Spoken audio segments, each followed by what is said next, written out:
All right, so let's take a little moment and talk about some prosperity. Since it is the waning moon, let's talk about cleansing, prosperity cleansing.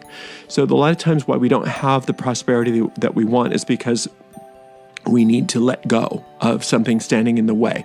So we always say, that the universe doesn't like a vacuum. It always has to fill it up.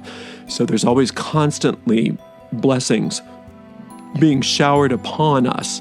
And if we don't have room for those blessings, they're still being showered upon us. It's just that we don't recognize them. We don't realize them. But if we make room for those blessings in our lives, then they come filling us up. And then that prosperity is just a matter of a course of action that just is natural and normal. And so there's several ways that you can create that vacuum and you can purify yourself and bring that prosperity in. And some ways is by doing banishing magic, which we've been talking about today. And you can use those banishing tablets. If you're doing angel magic, there's all kinds of banishing spells that we talk about on the Quick Magic series that are really easy. And then there's banishing magic all through the Witch's Primer and Witchcraft Beyond the Basics, and even the advanced course, which I have not put online yet, which I will. So there's many, many ways that you can do banishing magic as a means by which to cleanse yourself for prosperity. But there's also other things you can do.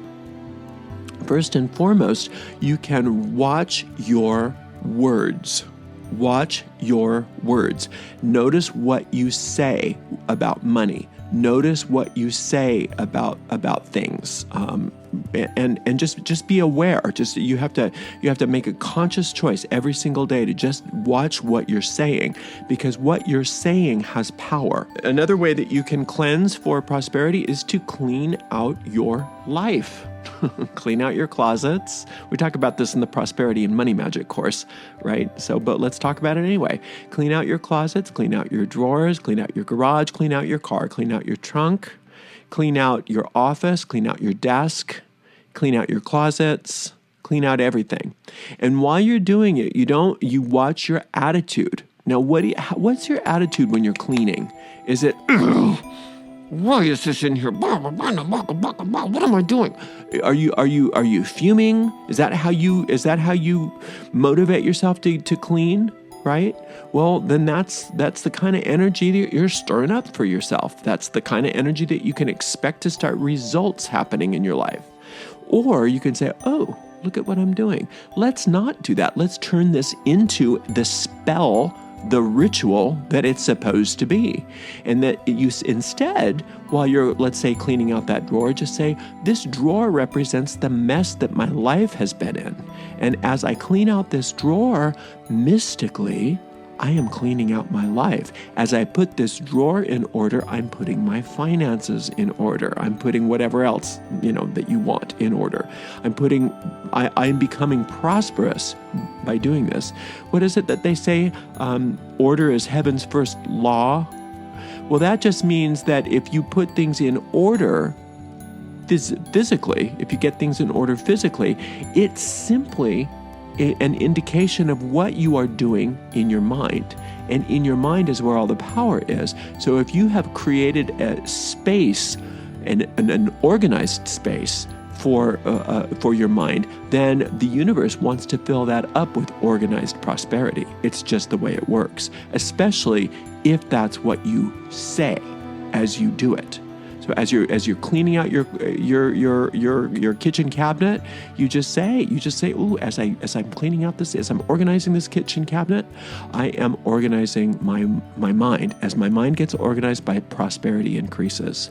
As I get rid of these things out of this drawer that I no longer want or no longer need, I'm making room for all of the beautiful prosperity to fill up my life. And it always works. It always works. If you're stuck financially, I bet you dollars to donuts that there's stuff that is all cluttered in your life. There is stuff that's cluttered.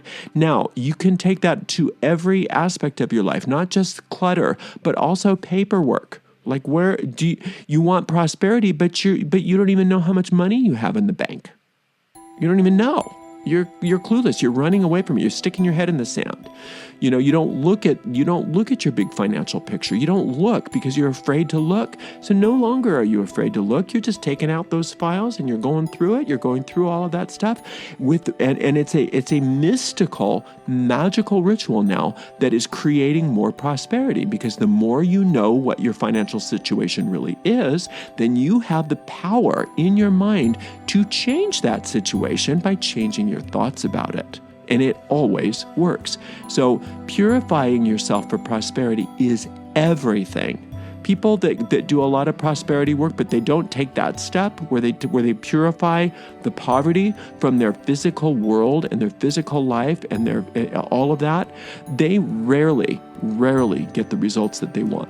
Now, I do know a few people who are extremely prosperous, who are very messy. But if you take a really, really good look at them, they're not as messy as they appear on the surface. They're not. They usually have an organization as to what's going on, and they usually don't have a lot of confusion as to what their assets are, where they are financially, and what's going on. Okay? But for the most part, for now, don't worry about people like that. You don't consider yourself as one of those yet. You can go back to that later once you've made your first couple $1 million, and then you can be the messy millionaire. But right now, to get there, let's get rid of the mess.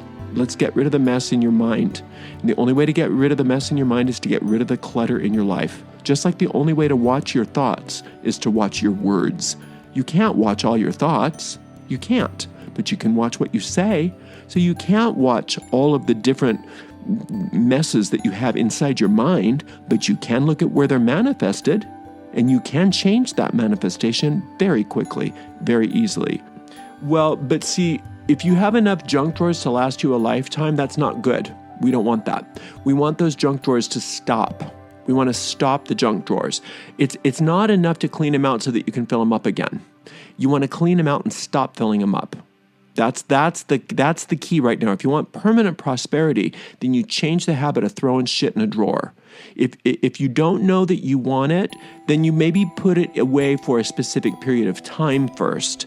But if you can really look at it and just say, am I going to use this again? Do I need this? Then find another home for it. You don't keep filling up the drawers with junk. Okay? And it's just junk for you if you don't use it. It might be treasure to somebody else if they're going to use it. It's all about the law of use. Now, I was talking about that to somebody the other day because I have a storage unit where I have stuff that I just don't have room for, and it's not maybe appropriate. A lot of craft stuff is in there. But the difference between having that storage unit where like some people will have a storage unit just because they don't want to get rid of stuff, but they just leave it there and they haven't used it in 5 years.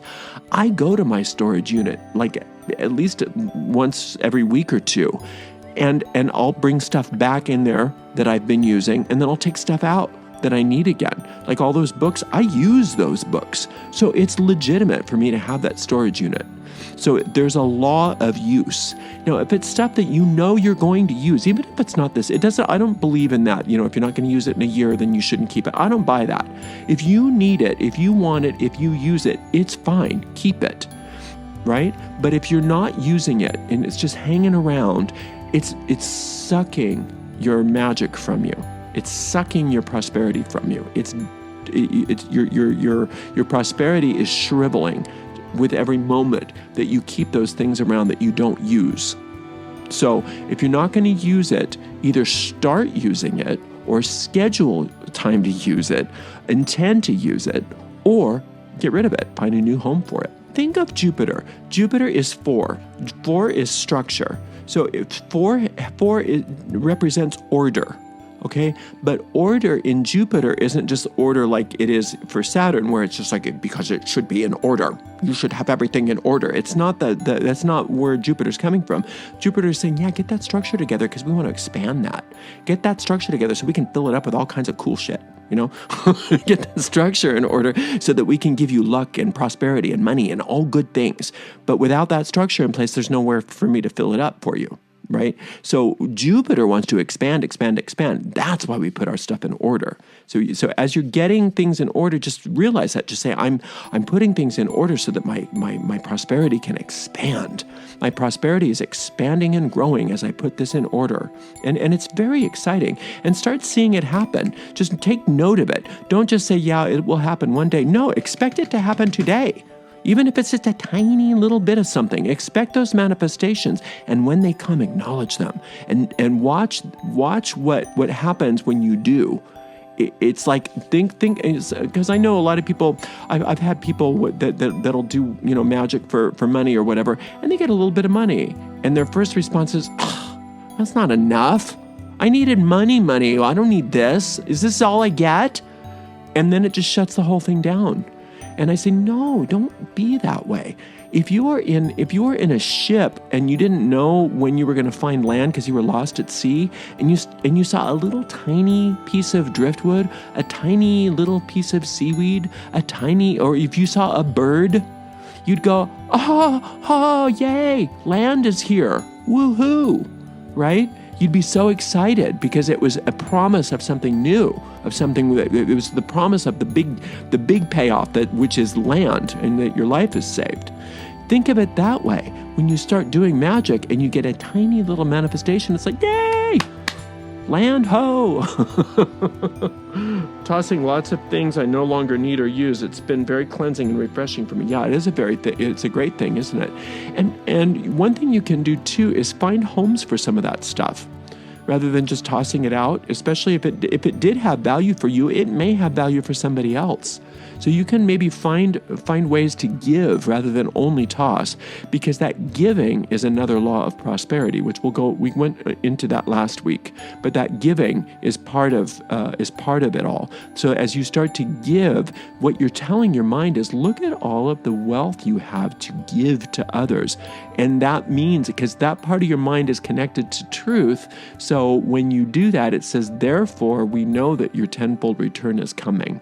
And you can even state that, as I give this, I'm receiving a tenfold return in prosperity that I can use. So I'm giving this thing to somebody it's going to be very valuable for them. Like I had some music equipment that I didn't need anymore. And I could have easily, because it wasn't that valuable to me because I had better stuff, I could have easily just kind of given it to a charity shop or something like that. But I took a little bit more time to find some musician I knew that would benefit from it, that I knew could really use it for their gigs and stuff like that. So in finding them and giving it to them, I was able to have more energy of prosperity flooding into me than just if I just only, made room for it. So I was able to invoke two laws at once, the purification law and the giving law. And so both of those things created even more prosperity for me. So giving is receiving. Remember that giving is receiving. If you're giving begrudgingly, that's called a sacrifice. Look, that puts you in this position. You can't do much with that. But if you're giving willingly, look what that puts you in position for, right? Now, if you're giving with both hands, that gives you a tenfold return. If I can get in the shot, it gives you a tenfold return. So if you're giving with everything you've got, then you've got more than that coming back. But if you're sacrificing, then you get lots of loss. And that's why a lot of people, when they think about tithing, especially if they were taught to tithe to their church or something like that, then they're begrudgingly giving it, and they never really get the benefit of it. Because you should willingly want to be giving. And if you're willingly giving from your heart, then you're in a position to receive tenfold, and then that can manifest and multiply as it will. It can multiply as it will.